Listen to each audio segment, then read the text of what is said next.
नमस्कार दोस्तों, आज से हम पीटीटी व बीएसटीसी एग्जाम के लिए रीजनिंग के महत्वपूर्ण क्वेश्चन स्टार्ट कर रहे हैं। और देखिए, हम पिछले सालों में जितने भी एग्जाम में क्वेश्चन पूछे गए हैं, चाहे पीटीटी एग्जाम हो या बीएसटीसी एग्जाम हो, इन एग्जाम में जितने भी क्वेश्चन रीजनिंग से संबंधित पूछे गए हैं वो सभी हम देखेंगे। और देखिए, इस वीडियो में हम प्री बीएसटीसी 2019 में जो रीजनिंग के क्वेश्चन पूछे गए हैं वो देखने वाले हैं। तो आप वीडियो अंत तक देखें और हर एक क्वेश्चन को आप वीडियो पॉज करके एक बार खुद से सोल्व करने का प्रयास करें, तभी जाकर आपको ज़्यादा समझ में आएंगे और आपकी तैयारी का भी आपको अनुमान होगा। तो देखते हैं फर्स्ट क्वेश्चन। तो देखिए, क्वेश्चन फर्स्ट क्या है, निम्न दी गई श्रृंखला में रिक्त स्थान पर क्या आना चाहिए। तो देखिए, ये जो श्रृंखला दे रखी है सीरीज, इसमें इस क्वेश्चन मार्क्स की जगह क्या आएगा ये हमें बताना है। और देखिए, ये सभी प्री बीएसटीसी एग्जाम 2019 में पूछे गए क्वेश्चन है। तो देखिए, इसमें सीरीज क्या दे रखी है, 3, 8, 6, 14 क्वेश्चन मार्क्स और 20। इस क्वेश्चन को अगर डिफरेंस से करने की कोशिश करें, 3 और 8 में कितना अंतर है, ये 8 का अंतर है प्लस 8 का। 8 और 6 में कितना अंतर है, मतलब कितना कम हुआ है, -2। 6 और 14 में कितने का अंतर है, ये अंतर हो जाएगा अपने 8 का अंतर। फिर यहाँ पर एक क्वेश्चन मार्क्स आ गया और आगे 20 आ गया। मतलब देखिए, +5 के बाद -2 हो रहा है, फिर +8 हो रहा है। मतलब इस तरह से ये क्वेश्चन होगा नहीं। हो सकता है इसमें कहीं न कहीं 2 सीरीज चल रही हो। तो एक एक संख्या को छोड़कर सीरीज बनाते हैं। देखिए, देखते हैं 2 सीरीज बन रही है या नहीं बन रही है। तो देखिए, 3 के बाद अगर 8 को छोड़ा तो कितना यहाँ पर 6 है। 6 के बाद 14 को छोड़ा तो यहाँ पर कितना है, ये क्वेश्चन मार्क्स है जो हमें ज्ञात करना है। एक सीरीज तो मान लीजिए आप ये। सेकंड सीरीज अगर देखते हैं तो 8 के बाद 6 को छोड़ा तो कितना है, यहाँ पर 14 है। 14 के बाद एक संख्या और छोड़ी, ये क्वेश्चन मार्क्स, तो यहाँ पर कितना है, 20 है। एक सीरीज आप ये मान लीजिए। और देखिए, अगर सेकंड सीरीज में हम देखें ऊपर वाली सीरीज में, तो देखिए 8 के बाद यहाँ पर कितना है, 14। 14 के बाद सीधा कितना हो रहा है, 20 हो रहा है। मतलब अंतर कितना कितना चल रहा है इनमें। तो 8 + 6 करें, 8 + 6 तो कितना यहाँ पर 14 हो जाएगा। 14 + 6 करें वापस, ये 14 में 6 जोड़ो तो कितना आ जाएगा, यहाँ पर 20 आ जाएगा। मतलब ऊपर वाली सीरीज में 6 का अंतर चल रहा है। तो कंफर्म हो गया, इसमें कितना है, 2 सीरीज है इसमें। तो देखिए, अगर एक और संख्या अगर आगे होती यहाँ पर 20 के बाद एक संख्या और छोड़कर यहाँ पर ज्ञात करनी होती, तो 20 + 6 यहाँ पर कितना हो जाता, 26 हो जाता। लेकिन हमें ये संख्या ज्ञात नहीं करनी है, हमें तो ये क्वेश्चन मार्क्स वाली संख्या ज्ञात करनी है। तो देखिए, एक सीरीज में चल रहा है 6 का अंतर। नीचे वाली सीरीज में अगर देखें तो 3 के बाद कितना हो रहा है, 6 हो रहा है। 6 के बाद सीधे ये क्वेश्चन मार्क्स है, ये हमें ज्ञात करना है। तो देखिए, 3 और 6 में अंतर कितना है, ये +3 का अंतर है। 3 और 3 जोड़ेंगे तो कितना आ जाएगा, 6 आ जाएगा। इसी प्रकार +3 यहाँ पर जोड़ दें, 6 में +3 जोड़ दें तो यहाँ पर कितना आ जाएगा, 9 आ जाएगा। और इसी प्रकार 9 में और +3 जोड़ दें तो यहाँ पर आ जाएगा 12। लेकिन ये हमें ज्ञात नहीं करनी है, हमें तो ये क्वेश्चन मार्क्स ज्ञात करना है। तो अपना आंसर क्या हो जाएगा, 3 + 3 6, 6 + 3 हो जाएगा यहाँ पर 9। नीचे वाले में 3 का अंतर चल रहा है, इस सीरीज में 6 का अंतर चल रहा है ऊपर वाली में। तो अपने इस क्वेश्चन का आंसर हो जाएगा अपने 9। ऑप्शन डी हो जाएगा अपने करेक्ट आंसर। अगला क्वेश्चन है, 60 विद्यार्थियों की कक्षा में जहां लड़के लड़कियों की तुलना में 2 गुने हैं, वहां अनीता शीर्ष से 17वें स्थान पर आई है। यदि कक्षा में अनीता के आगे 9 लड़के हैं तो उससे पीछे स्थान प्राप्त लड़कियों की संख्या कितनी है। तो देखिए, क्वेश्चन क्या बोल रहे हैं, 60 विद्यार्थियों की कोई कक्षा है जहाँ पर लड़के लड़कियों की तुलना में दुगुन है। मतलब एक लड़की है तो वहाँ पर कितने हैं, 2 लड़के हैं, लड़के दुगुन हैं। वहाँ अनीता शीर्ष से 17वें स्थान पर आई है। तो देखिए, कोई टेस्ट होता है, वहाँ पर अनीता नाम की लड़की शीर्ष से 17वें स्थान पर आती है। और उसमें भी कक्षा में अनीता के आगे कितने लड़के हैं, 9 लड़के हैं अनीता के आगे ज़्यादा नंबर लाने के मामले में। तो इसमें पीछे स्थान प्राप्त लड़कियों की संख्या कितनी है। तो देखिए, अनीता से कम नंबर लाने वाली लड़कियों की संख्या कितनी है, ये हमें इसमें ज्ञात करना है। तो कैसे करेंगे इस क्वेश्चन को, आप वीडियो पॉज करके खुद से ट्राई कीजिए। देखिए, विद्यार्थियों की संख्या टोटल कितनी है, 60 है। और लड़के लड़कियों की तुलना में 2 गुने हैं। तो मान लीजिए लड़कियों की संख्या 1 है, तो लड़कों की संख्या कितनी है, वहाँ पर 2 हो जाएगी। लेकिन यहाँ पर तो टोटल 60 है, तो मान लीजिए यहाँ पर 20 लड़के हैं, तो लड़कियों की संख्या कितनी हो जाएगी, 10 हो जाएगी। 10 और 20 कितने होते हैं, 30 ही होते हैं। लेकिन यहाँ पर संख्या कितनी दे रखी है, टोटल 60 दे रखी है। मतलब 30 से जस्ट दुगुनी। तो 20 का आप डबल कर लीजिए, ये 40 लड़के हैं। तो लड़कियाँ कितनी हो जाएगी यहाँ पर, 10 का डबल 20। तो 40 और 20 कितने हो जाएंगे, टोटल 60। यानी कि उस कक्षा में 40 लड़के हैं और 20 लड़कियां हैं। देखिए आप लड़कों और लड़कियों की संख्या x मानकर भी निकाल सकते हैं। मान लीजिए लड़कियों की संख्या x है तो लड़के डबल हैं तो 2x मान लीजिए। दोनों का टोटल कितना है, टोटल विद्यार्थियों की संख्या 60 है तो 2x प्लस x कितना हो जाएगा, 3x हो जाएगा इज इक्वल टू 60। तो x का मान कितना आ जाएगा, 60 में अगर 3 का भाग देंगे तो यह आ जाएगा अपने 20। x हमने क्या माना था, लड़कियों की संख्या, तो लड़कियों की संख्या तो आ जाएगी अपने 20 और लड़कों की संख्या कितनी है उससे डबल है तो यह आ जाएगी 20 इंटू 2 40 आ जाएगी। तो लड़कों की संख्या कितनी है, ये हो जाएगी अपने 40 और लड़कियों की संख्या कितनी है, ये हो जाएगी अपने 20 और टोटल मिलाकर कितने हो जाएंगे अपने, ये 60 है, क्वेश्चन में दे रखा है। आगे क्वेश्चन क्या बोल रहे हैं, वहाँ अनीता शीर्ष से 17वें स्थान पर आई है। मान लीजिए किसी क्लास में टेस्ट होता है, उसमें अनीता ये शीर्ष से 17वें स्थान पर आई है, यानी कि 17वीं इसकी रैंक है अनीता की।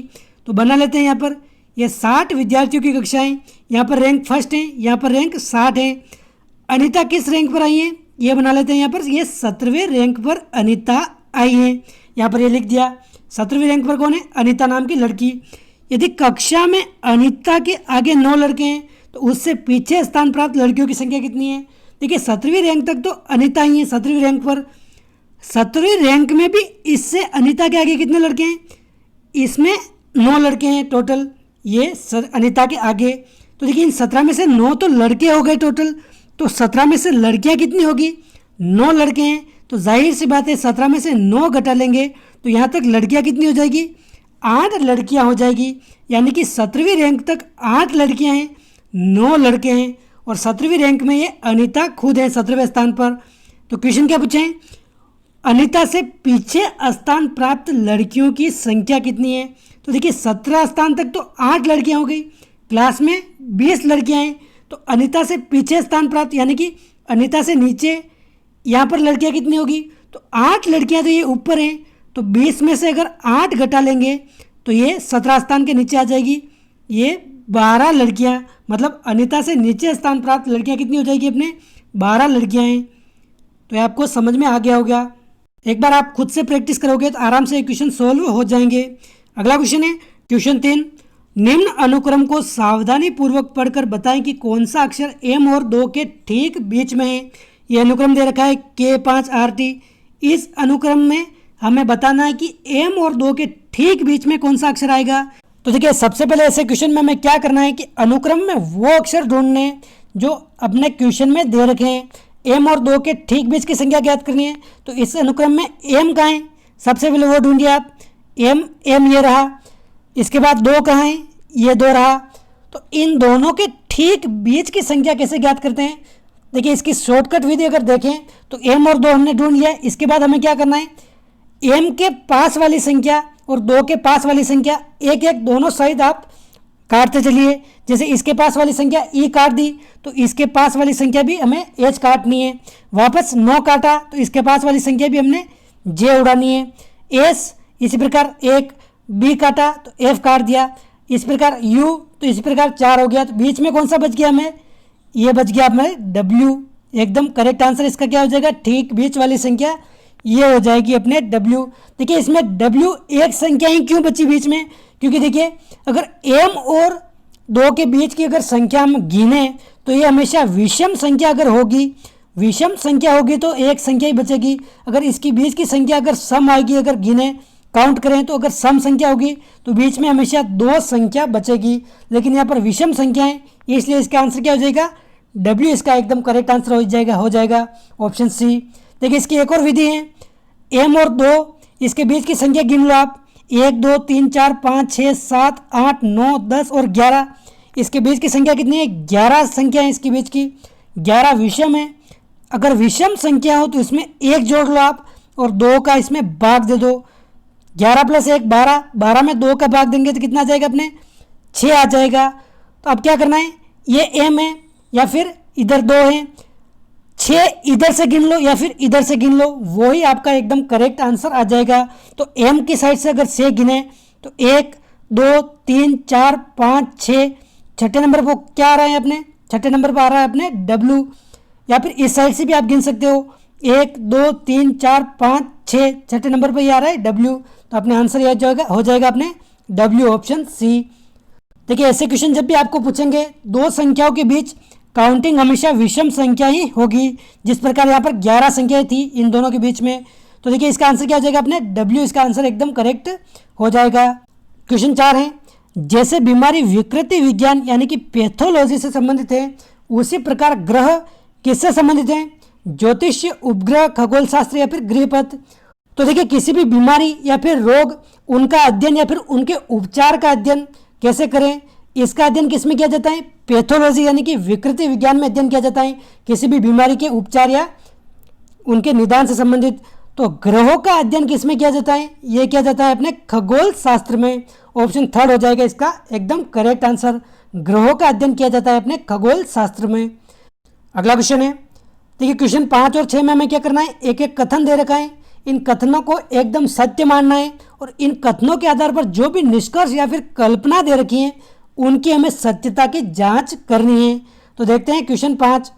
तो देखिए क्वेश्चन 5 में कथन क्या दे रखा है, सभी आम सुनहरे रंग के होते हैं और कोई भी सुनहरे रंग की वस्तु सस्ती नहीं होती है। तो देखिए इस क्वेश्चन को हम मुंह ज़बानी भी कर सकते हैं या फिर इनको वेन डायग्राम के माध्यम से कर सकते हैं। तो इस क्वेश्चन को वेन डायग्राम के माध्यम से करके देखते हैं। सभी आम सुनहरे रंग के हैं, तो देखिए ये बना लिया हमने आम, ये सारे के सारे आम किस कलर के हैं, ये हो जाएगा अपने सुनहरे कलर के। सुनहरे मतलब इस सुनहरे कलर में ये सभी आम आएंगे। ये तो हो गया इसका वेन डायग्राम। आगे क्या कह रहे हैं, कोई भी सुनहरे रंग की वस्तु सस्ती नहीं होती है। तो देखिए कोई भी सुनहरे रंग की वस्तु कभी भी सस्ती नहीं होती, चाहे वह आम हो चाहे कोई भी वस्तु। तो ये सस्ता इसका बिल्कुल अलग हो जाएगा, मतलब सस्ते का संबंध इससे बिल्कुल भी नहीं है, ये डायग्राम इससे बिल्कुल भी टच नहीं करेगा। ये तो हो गया अपने वेन डायग्राम। इससे अब देखते हैं निष्कर्ष। तो देखिए निष्कर्ष फर्स्ट क्या बोल रहे हैं, सभी आम सस्ते होते हैं। तो देखिए आम किस में आ रहे हैं, ये सारे के सारे आम आ रहे हैं अपने सुनहरे कलर में। सुनहरे कलर की कोई भी वस्तु सस्ती नहीं होती है, तो आम कैसे सस्ते होंगे, ये निष्कर्ष तो हमने बिल्कुल गलत हो जाएगा फर्स्ट निष्कर्ष। सेकंड निष्कर्ष क्या है, सुनहरे रंग के आम सस्ते नहीं होते हैं। तो देखिए सुनहरे रंग के आम, सभी आम किस में आ रहे हैं, सुनहरे रंग में आ रहे हैं। सुनहरे रंग की कोई भी वस्तु सस्ती नहीं होती है, तो आम भी सस्ते नहीं होंगे। तो अपने निष्कर्ष सेकंड एकदम करेक्ट आंसर हो जाएगा, मतलब निष्कर्ष फर्स्ट गलत है, सेकंड एकदम करेक्ट है। तो अपना ऑप्शन कौन सा सही हो जाएगा, केवल निष्कर्ष सेकंड उचित है। ऑप्शन सेकंड अपने हो जाएगा एकदम सही आंसर। देखिए इस क्वेश्चन को आप बिना डायग्राम के माध्यम से भी कर सकते हो। छोटा सा क्वेश्चन है, सभी आम सुनहरे कलर के हैं और कोई भी सुनहरे रंग की वस्तु सस्ती नहीं है। तो देखिए सारे के सारे आम सुनहरे कलर के हैं और सुनहरे कलर की कोई भी वस्तु सस्ती होती नहीं है, तो आम कैसे सस्ते होंगे, फर्स्ट तो अपने गलत हो जाएगा। सुनहरे रंग के सभी आम सस्ते नहीं होते हैं, तो ये अपने एकदम करेक्ट हो जाएगा, सेकंड अपने ऑप्शन सही हो जाएगा। क्वेश्चन 6 है, क्या कथन दे रखा है इसमें, यदि अभियंता बनना सरल है तो मैं अभियंता बनना नहीं चाहता हूँ। देखिए यहाँ पर मैं टाइप नहीं हुआ है। यदि अभियंता बनना सरल है तो मैं अभियंता बनना नहीं चाहता हूँ, ये तो हो गया कथन। इसके कल्पना क्या की जा सकती है, एक व्यक्ति पेशेवर बनने की आशंका रखता है, और सेकंड क्या कल्पना है, एक व्यक्ति उसे प्राप्त करने की इच्छा रखता है जो कठिनाई से प्राप्त हो। तो देखिए इस कथन से हमें क्या समझ आ रहा है कि कोई व्यक्ति क्या बोल रहे हैं, यदि अभियंता यानी कि इंजीनियर बनना इतना सरल है तो मैं इंजीनियर बनना चाहता ही नहीं हूँ। मतलब वह व्यक्ति ऐसी कोई भी चीज़ करना नहीं चाहता जो सरल हो, मतलब जो कठिनाई से प्राप्त हो उसी चीज़ को करना चाहता है, यह इससे हमें पता चल रहा है। तो कल्पना क्या की जा सकती है इससे, एक व्यक्ति पेशेवर बनने की आशंका रखता है। तो देखिए इस कथन को आप ध्यानपूर्वक देखिए कि इसमें यह तात्पर्य तो कतई नहीं निकल रहा है कि वह पेशेवर बनने की आशंका रखता है, क्योंकि इसमें यह कहा गया है कि वह अभियंता बनना सरल है तो वह बनना नहीं चाहता है, मतलब सरल चीज़ें वह करना नहीं चाहता है, कठिन चीज़ें वह करना चाहता है। तो फर्स्ट तो अपना हो जाएगा बिल्कुल गलत, और सेकंड अगर कल्पना देखें तो एक व्यक्ति उसे प्राप्त करने की इच्छा रखता है जो कठिनाई से प्राप्त हो। तो देखिए ये बिल्कुल सही हो जाएगा एकदम करेक्ट, क्योंकि सरल चीज़ें वह करना नहीं चाहता, कठिनाई से प्राप्त होने वाली चीज़ें करना चाहता है। तो अपने कल्पना फर्स्ट तो हो जाएगी गलत, सेकंड हो जाएगी एकदम सही। तो अपने ऑप्शन कौन सा सही हो जाएगा, केवल कल्पना 2 विश्वसनीय है। अगला क्वेश्चन है, जिन्होंने एक परीक्षा उत्तीर्ण की उनमें से संदीप शीर्ष से 16वें और नीचे से 29वें स्थान पर रहा। 6 लड़कों ने प्रतियोगिता में भागीदारी नहीं की और 5 परीक्षा में अनुत्तीर्ण रहे। तो कक्षा में कुल कितने छात्र हैं ये हमें बताने हैं। तो देखिए जिन जिन ने परीक्षा उत्तीर्ण की, मतलब जो जो पास हुए, उनमें से संदीप शीर्ष से कौन से स्थान पर है, 16वें स्थान पर है, और नीचे से 29वें स्थान पर है। तो देखिए इस क्वेश्चन को अगर ध्यान से समझ के करें तो किसी भी ट्रिक या सूत्र की आवश्यकता नहीं है, आराम से सोल्व हो जाएगा। तो देखिए अगर उत्तीर्ण विद्यार्थियों की बात करें, कक्षा में उत्तीर्ण विद्यार्थियों की, तो संदीप शीर्ष से 16वें स्थान पर है और नीचे से 29वें स्थान पर है। तो देखिए अगर उत्तीर्ण विद्यार्थियों की अगर लिस्ट देखें, ये उत्तीर्ण विद्यार्थियों की अगर लिस्ट बना ली, तो ऊपर से नीचे यानी कि शीर्ष से संदीप किस स्थान पर है, शीर्ष से अगर देखें ऊपर से नीचे की ओर, तो ये है संदीप यहाँ पर 16वें स्थान पर। 16वें स्थान पर यहाँ पर लिख दीजिए आप, संदीप नाम का कोई लड़का है, ये 16वें स्थान पर है ऊपर से नीचे। अगर नीचे से ऊपर देखें तो संदीप की रैंक क्या है, नीचे से ऊपर। इस तरह से अगर बात करें तो संदीप की रैंक कितनी है, ये है 29वीं रैंक। मतलब ऊपर से नीचे तो है 16वें स्थान पर है और नीचे से ऊपर है संदीप की रैंक 29वीं। तो देखिए संदीप ऊपर से नीचे 16वें स्थान पर है, तो संदीप से ऊपर कितने लड़के हैं टोटल, कितने विद्यार्थी हैं, 15 हो जाएंगे, तभी ऊपर से नीचे 16वां स्थान पर होगा। और देखिए नीचे से ऊपर संदीप 29वें स्थान पर है, नीचे से ऊपर, तो संदीप के नीचे कितने विद्यार्थी होंगे तभी संदीप 29वें स्थान पर आएगा। तो संदीप के नीचे टोटल 28 विद्यार्थी होंगे तभी संदीप 29वें स्थान पर नीचे आएगा, नीचे से ऊपर। तो देखिए 28 तो नीचे ये हो गए, 15 ये हो गए और एक खुद संदीप हो गया। तो कुल उत्तीर्ण विद्यार्थी कितने हैं, संदीप के ऊपर कितने हैं, 15, संदीप के नीचे कितने हैं, 28, और एक खुद कौन हो गया, एक खुद हो गया संदीप। तो उत्तीर्ण विद्यार्थियों की संख्या कितनी हो जाएगी टोटल अपने, 15 + 1 16, 16 + 28 कितने हो जाएंगे, 44, यानी कि 44 विद्यार्थी उत्तीर्ण हो जाएंगे। लेकिन अपने आंसर ये नहीं होगा, क्योंकि देखिए अभी भी आगे क्वेश्चन समाप्त नहीं हुआ है। आगे क्या कह रहे हैं, 6 लड़कों ने प्रतियोगिता में भागीदारी नहीं की, तो ये भी उस कक्षा के ही छात्र हैं। तो 44 में अगर 6 जोड़ेंगे तो कितना आ जाएगा अपने, 50 आ जाएगा। इसके बाद भी क्या कह रहा है क्वेश्चन, 5 परीक्षा में अनुत्तीर्ण रहे। देखिए 6 तो परीक्षा भी देने ही नहीं आए, 44 उत्तीर्ण हो गए और 5 क्या हो गए, फेल हो गए, अनुत्तीर्ण। तो 5 भी इसमें जुड़ जाएंगे। तो 44 + 6 50, 50 + 5 कितना हो जाएगा अपना आंसर, ये हो जाएगा अपने 55 विद्यार्थी टोटल उस कक्षा में हैं। तो 55 अपने हो जाएगा एकदम करेक्ट आंसर। या फिर इस क्वेश्चन को आप इस तरह से भी कर सकते हैं, किसी पंक्ति में ऊपर से भी अगर किसी व्यक्ति का स्थान दे रखा है और उसी व्यक्ति का नीचे से भी स्थान दे रखा है, या फिर दाएं से भी स्थान दे रखा है और बाएं से भी स्थान दे रखा है, और टोटल व्यक्तियों की संख्या अगर पूछी गई हो तो कैसे करना है कि जो भी उसके स्थान दे रखे हैं, जैसे संदीप का 16वां स्थान ऊपर से दे रखा है और 29वां स्थान नीचे से दे रखा है, इन दोनों का योग करके -1 कर लेंगे तो उस पंक्ति में टोटल व्यक्तियों की संख्या आ जाएगी। जैसे 16 + 29 करेंगे तो कितना आ जाएगा अपने, 45 आ जाएगा। 45 में से 1 घटाएंगे तो कितना आ जाएगा अपने, 44 आ जाएगा। तो उस पंक्ति में उत्तीर्ण विद्यार्थियों की संख्या कितनी हो गई अपने, 44 हो गई। लेकिन यह आंसर अपने नहीं था, क्यों नहीं था, क्योंकि देखिए 6 लड़के इसमें प्रतियोगिता में भाग नहीं लिए थे, ये तो उत्तीर्ण थे, लेकिन 6 ने भाग नहीं लिया था और 5 परीक्षा में अनुत्तीर्ण थे। तो 6 + 5 भी इसमें जोड़ना पड़ेगा, क्योंकि ये भी उसी कक्षा के विद्यार्थी थे। तो 6 + 5 44 में जोड़ेंगे तो 44 + 11 कितने हो जाएंगे अपने, तो ये हो जाएगी अपने 55, ऑप्शन डी। क्वेश्चन 8, यदि a = 4, k = 3, n = 2 और p = 1 है तो किस जोड़ी का योग निम्नलिखित में से सर्वाधिक दिखाएगा। देखिए इस क्वेश्चन में आपको जोड़ बाकी भाग अच्छी तरीके से आने चाहिए और इनके कुछ बेसिक नियम वो भी आपको ध्यान में होने चाहिए। बोर्ड मास का नियम हमें ध्यान में होना चाहिए। वैसे इस क्वेश्चन में केवल योग ही करना है। तो देखिए किस जोड़ी का योग सर्वाधिक होगा, इन ऑप्शन में क्वेश्चन से हम मान उठाते हुए चलेंगे और देखेंगे किस जोड़ी का योग सर्वाधिक ज़्यादा है, योग करके देखेंगे। तो देखिए यहाँ पर दे रखा है KANPK, तो यहाँ पर K का मान कितना है, ऑप्शन में क्या दे रखा है, K 3 दे रखा है, 3 + A कितना दे रखा है, 4 दे रखा है। यहाँ पर ये N कितना दे रखा है, N दे रखा है ये 2, तो 4 + 2, P कितना दे रखा है, 1 दे रखा है, और K फिर कितना दे रखा है, K दे रखा है अपने 3। तो इन सभी का योग कितना होगा, 3 + 4 7, 7 + 2 9 और 10 और 3 13, इनका योग हो जाएगा। इसी तरह इसमें देखते हैं n का मान कितना है, n का मान है 2, p का मान है 1, a का मान है 4, फिर k का मान है 3 और फिर n का मान कितना हो जाएगा, 2 हो जाएगा।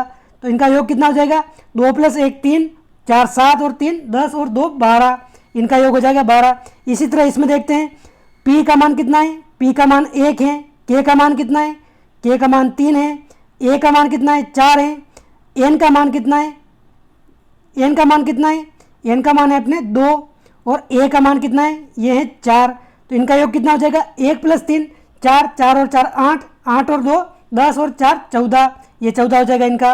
और देखिए इसका क्या हो जाएगा N का मान है अपने 2, A का मान है अपने 4, K का मान है अपने 3, N का मान फिर कितना है, ये है 2, फिर A का मान कितना है, ये अपने हो जाएगा 4। इनका योग कितना हो जाएगा 2 + 4 6, 6 और 3 9, 10 11 और 4 15।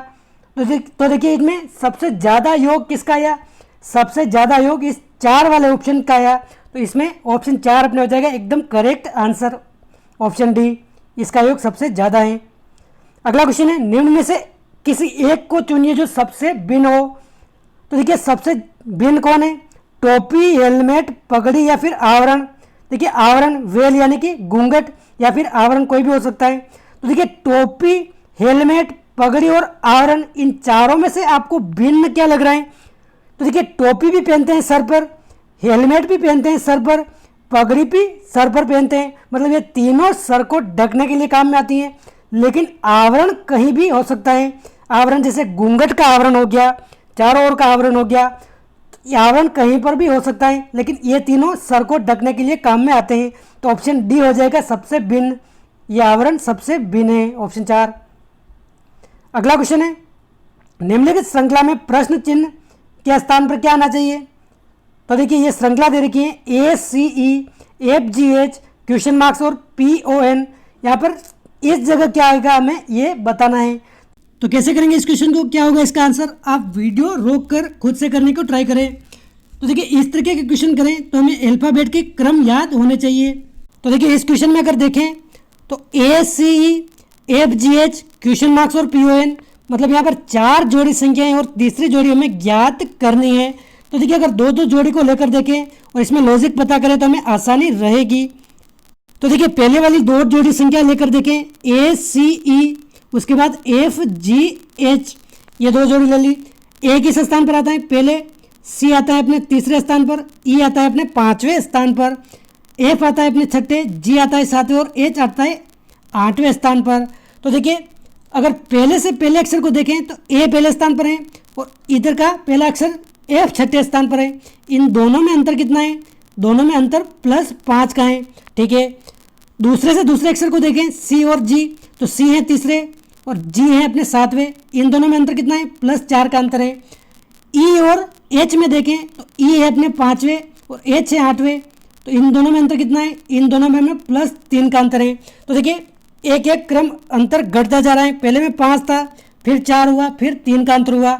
इसी प्रकार इन दोनों संख्याओं के देखें तो देखिए थर्ड वाली तो हमें ज्ञात करनी है, ये यहाँ पर लिख देंगे PON, ये सेकंड वाली संख्या लिख देंगे यहाँ पर।